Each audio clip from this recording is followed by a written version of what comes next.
Good morning, true crime friends. How y'all doing? Look, Chad Daybell, the state of Idaho, Iowa versus Chad Daybell, trial day 19. Y'all. Okay, first of all, just so you know, trial day 19 was grim.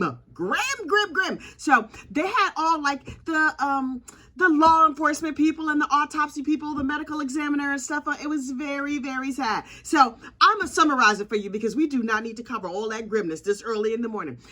The bodies were recovered and they were taken down to the morgue, and then JJ arrived in a body bag and Tylee arrived in a bunch of little bags. In my mind, they were like snack bags, like them little brown paper bags that you fold the top over, because they ain't find a whole lot of her. But what they did find, they sent down to the medical examiner, and the jurors looked at the pictures. What? Does jury duty come with like free therapy? Now listen, I know they give you that lucrative $15 a day or whatever it is. Sometimes they pay for your parking and they give you a sandwich with like, extra mayo and stuff like that, assuming extra mayo does not cost extra money. Oh, hang on. How's my throat dried out this quickly? Anyway, but I think it should come with a side of therapy. Oh my goodness. So anyway, the medical examiner looked through all the parts and pieces or whatever, and they were basically like, these kids died by homicide. Mostly you could tell that because they was buried in the backyard. But also they tested the bones and whatever they could find to see if there was like drugs in the system. Now, there was a little bit of that like date rape drug, GHB. I think it's GHB. I don't know. One of the date rape drugs was in JJ's system, but that's also a natural byproduct of when your body breaks down or whatever. So they're not sure if he was poisoned or not, but ultimately he was no longer alive. And the jurors sat there, and some of them were like upset, some of them were stoic, but one lady who has a whole bunch of kids was just like, I'm fine. And she was dabbing her eyes. Listen, when the jury starts crying, Chad, boo-boo, you in trouble. You are in trouble. And then I had to fast forward through a lot of that because I was like, this is really, really grim. And then they had a cell phone guy up there, and he's like, cell phone school, the azimuth pings. He explains cell phones. And I was like, listen, if I pick it up, when I send a text message, if that text goes through, really, that's all I need to know about text messages. And so he was explaining this, that, and whatever. This is what we found out from this.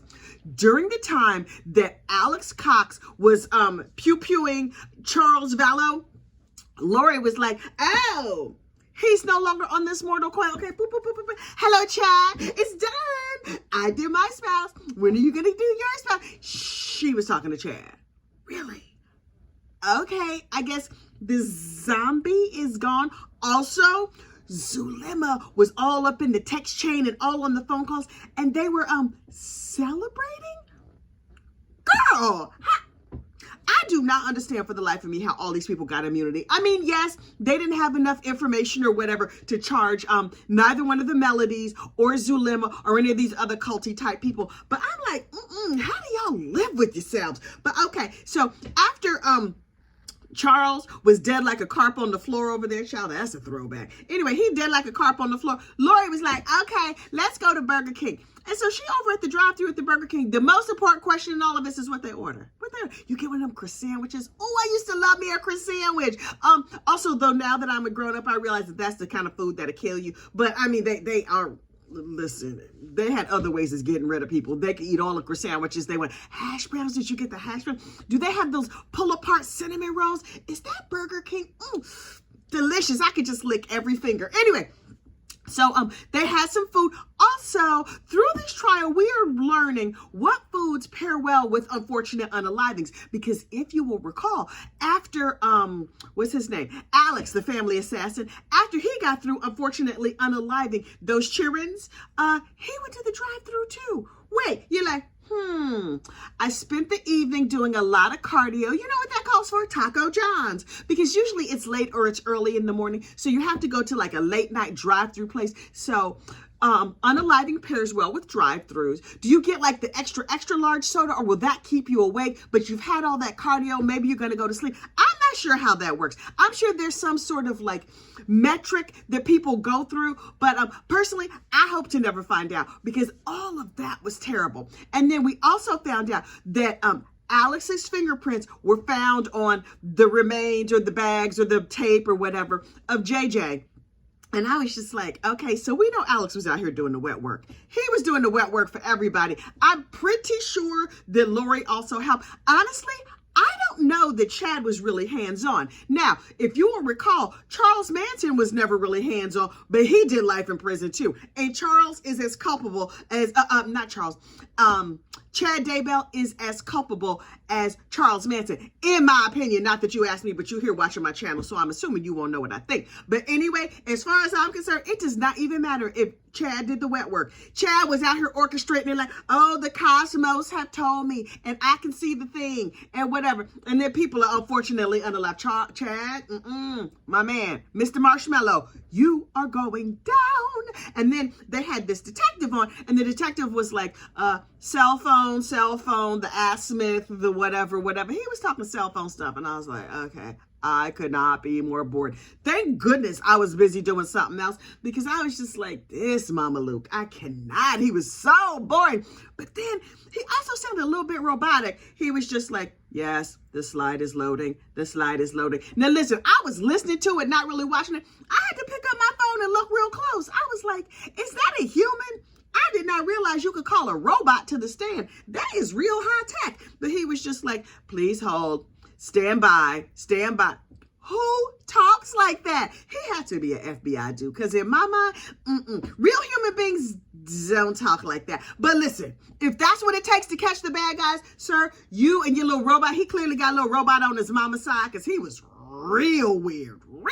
But okay, sir. Thank you for your service. All right. But then, because yesterday's testimony was so grim, I was like, what am I going to talk to my true crime friends about in the morning? Let me just go over here on the tubes of you and do a little bit more research. And then eagle-eyed gossip LindseyL put me up on game. And she was like, girl, you got to, now listen, this is not what she said. She actually just sent me a text message, but I read it like this. Girl, have you seen the interviews over there on Hidden True Crime? Child, one of Julie Rose's friends are over there. It's all kinds of information. And I was like, really, girl? Okay, so I was leaning in. So I went over there and I was watching the Hidden True Crime, and I found out a lot of additional information about some of these people. Number one, let's talk about Miss Zulema. Miss Zulema, who thought she could control the weather, a little bit touched in the head. Now listen, people have gotten in my comments and let me know that Zulema comes from a life of a lot of like tragedy. She has a lot of childhood trauma. That's real sad. I have childhood trauma too. That don't mean I'm out here unaliving people, or am I? Anyway, I promise you I'm not, because I would turn myself in. Child, I got a big mouth. Can you imagine me down at the police station? Be like, it wasn't me, but listen, let me tell you what happened. Anyway, so Zulema, who, yes, has some childhood trauma. Okay, too bad for her. You know what else? She has 6 husbands. What is it with these women and the high order number of husbands? Alex was her 6th. Are the other ones still alive? This is what I need to know. She was 6-time married, but this Alex situation was basically like an arranged marriage. Charles and Lori were like, marry him, marry him, marry him, so he can unfortunately unalive you, and he could be your bride in the afterlife or whatever. But anyway, Zulema married Alex, and she was just like, this is the love of my life. Times 6. She had 3 kids, and she didn't say that she could like see the future or whatever. Now apparently our LDS friends over there believe in the veil, and the veil is like the border between here on earth and then people over there in heaven. And she was like, I'm not saying my veil is missing or torn. I'm saying it's thin. I've had visions since I was a child. And I was like, might those have been hallucinations? Might those have been helped by some Haldol or other psychotropic drugs? I don't know. I'm not trying to cast aspersions, but I'm just like, something about that Zulema ain't right. But she did have a lucrative, well, maybe not lucrative. She had a successful career as a professional cuddler. I am not making that up. She was a life coach and professional cuddler. What? Did you go to cuddle school? Cuddle university? Give me a hug, you? What? How do you, is that intimate work? Is that prostitution? What do you look on the Google, when you're like, Where do I find professional cuddlers in my area? Send. Do you think the people on the other end of Google, because I'm 90% convinced that all the old 411 operators, they now just work for Google. And see, now they can work from home. When all the questions come in, they just like, oh, somebody wants to know where they can find a professional cuddler in their area. They just answering the questions back. That's why sometimes it takes a minute for them answers to come up, because the ladies, their fingers be getting tired. And sometimes they're like, psh, Betsy, you see this one? They're trying to find professional cuddlers. Who is looking for professional cuddlers? What is wrong with people? Anyway, also, Zulema, girl, I'm not taking life advice from you. Yes, maybe you were a wildly successful life coach. Good for you. Something about your life does not seem like it lends itself to coaching others. Coaching people on how to be in cults. I don't, and how you could, unfortunately unalive people. Nope. That lady is weird. Now listen, yes, she got immunity to testify, because it's pretty clear that everybody in this cult knew, well, like once you got turned dark, deemed dark, or a zombie, you were no longer on this mortal coil. Everybody knew that. They all knew it, but they were like, well, we're just doing the Lord's work. The Lord don't need your help. If the Lord want to strike somebody dead, can't he just strike them dead? He needs your help. You, Miss Cuddler, your help. Okay, so weird. Anyway, oh, excuse me, my throat is dry. I'm a little bit gassy this morning. Hang on. And apparently, these days, Miss Zulema is no longer a true believer in the whole Lori chat thing. Good for her. At long last, finally, you know who is a true believer? First of all, I think those avow people, a voice of warning, I think it's probably a bunch of them that are like, we're not worried about it, because the end times is coming any day. When we had that earthquake a few weeks back, I'm sure they were like, see, it's starting. And then nothing else happened. Maybe they think that's just the beginning of the tribulations, but not yet.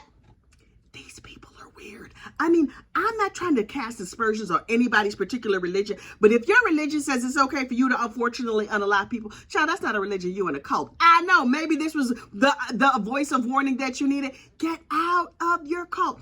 Also, Lori, when she married Charles, right? Charles got into a custody battle with his previous wife. Okay, that happens. But apparently this divorced couple was getting along pretty good till Lori came along, and Lori was a troublemaker. She was stirring the pot. And Charles's kids were like, oh yeah, she used to give us pills all the time. Oh, she gave us pills to sleep. She gave us pills to wake up. She gave us pills. All the time they were just shoving pills down our throat. Let me understand this. Lori was out here poisoning people years ago. Long time ago. Okay, Charles's sons are now grown adults. When they were children, she was giving them copious amounts of drugs that were not prescribed to them. Okay, so she's a long time would-be unaliver. Okay, ma'am, we see you. We see you clearly. Also, during the course of that custody battle, you know, they get the guardian ad litem to go over there and like interview the kids or write little reports or whatever. One of the doctors who was dealing with Tylee said that he believed that Tylee was suffering from Munchausen syndrome by proxy. You know what that means? That means Tylee was Gypsy Rose. I'm telling you, Lori was like, Tylee has been sick her whole life. You know why she was sick? Because her mama was poisoning her and doing all these things to her. It turns out, according to Dr. John Mathias over there on the Hidden True Crimes podcast, that Lori Vallow got power through torturing others. That's so weird. Power through cruelty? That's a thing. I guess some people do that, but and so I'm like, okay, that kind of makes it make sense. And then with JJ, she can pretend to be like, I'm mother of the year. She got to give him lots of pills because apparently she was super into giving people pills. She got to give him lots of pills and be mother of the year. And before it went all the way to the left, she was apparently a good mother to him, and she was teaching him stuff, and she could dedicate all of her energy to that. And then she dedicated all of her energy to helping him slip the surly bonds at this earth. Woman, you're terrible. Her brain is more than a little bit ticklish. Something wrong with her. Honestly, if you ask me, something's wrong with that whole family. I've heard stories about their childhood and it was a thing. It was a sight to behold. The parents were nudists, roaming around the house, acting all crazy. And they were supposed to be LDS. Some tells me they were not the good kind of LDS. Now listen, is there a good kind of LDS? Based on, I believe probably, I hope so. But based on these recent trials and all of the crime that's coming out of Idaho, Iowa over there, LDS friends, if some of y'all are non-murdery, could you please raise your hand? I just need to count out the non-murdery ones, because the murdery ones are getting a lot of press, a whole lot of press. I'm scared for y'all recruitment numbers, because this cannot be going good for y'all. Anyway, Lori also is rumored, allegedly. I mean, can she sue me from behind bars? I don't think so. But anyway, I'm covering all my bases. Allegedly, at one point, she tried to, well, I guess you could say poison, but she did not. She tried to, unfortunately, unalive him, but she did not unalive Larry Woodcock. When they were living in Hawaii, Larry was having none of Lori's mess. She would say whatever craziness, and he would be like, nah, And so she was like, okay, I made you this beautiful fruit salad. Here, have some. Nobody else touch it. This is just for Larry. And then he had some fruit salad, and then he was real sick, almost unto death. What? I think she poisoned him. Allegedly. You ain't heard that from me, but maybe you did. And then Zulema believes that Alex, husband number 6, poisoned himself, because in her police interview, she said, he tried to unalive me. Remember, I told you that story about him making her lay on the plastic tarp, and then he gave her some drink, and she slept real hard for a long time, and then she woke up all groggy. She could barely wake up. And then he was like, yeah, I don't know why you're still awake. How did you survive that? Maybe Zulema's superpower was surviving attempted unalivings. I don't know. But Zulema in her police interview said, he tried to unalive me and failed, but it looks like he unalived himself. Excuse me, Miss Zulema. I thought he had a pulmonary embolism. Maybe his pulmonary was not embolizing. She thinks he poisoned. That's his wife, and she thinks it. So I am perfectly within my rights to think the same thing. Here's the other thing. Chad Daybell had a nosy neighbor, which, okay, I relate to being the nosy neighbor, who died mysteriously of a pulmonary embolism. I said this last year. Did Chad Daybell poison his neighbor? All these nice people out here in Idaho, Iowa, you know they'll show up at your house with a banana bread or something like that. Neighbor, hey, I know you've been nosing around in my business and asking too many questions. Here, have some banana bread. And then he dies of a pulmonary embolism. And Chad said, Tammy died of a pulmonary embolism.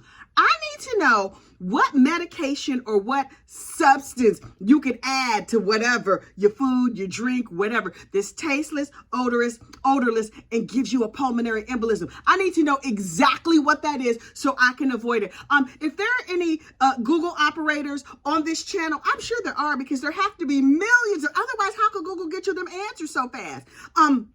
If there are any former 411 operators that now work for Google, I'm gonna need y'all to let me know, so that, because if I actually let my Google fingers do the walking, then the police might find that. I don't want to get in no kind of trouble. Are y'all mandated reporters? I have so many questions. Google operators, please reach out to me and let me know. Anyway, I need to know what kind of medications give you that. Where's your pulmonary? I think your pulmonary is your lungs, and an embolism is a blood clot. So a blood clot in your lungs. That sounds painful. And Alex died on the toilet. Child, this whole story is crazy. It's nuts. So look, today is day 20 of the trial. We're going to go forth. We're going to hope for some more exciting witnesses on the stand. I'm going to let you know what happened. In the meantime, please like this channel, subscribe to the channel, and find us over there at YouTube Music. Oh yes, this is a podcast. You can put me in your ears. And if you are a members only, if you are a member on our members only tier, child, the tea I'll be spilling and the mess I'll be talking over there in the members only. The members only is also a podcast. You can put that in your ears. But that's just secrets between me and the members. So if you're not a member, please don't join. Don't join. What happens in the back room stays in the back room. Mind your business. In the meantime, I'll see you in the morning. Bye.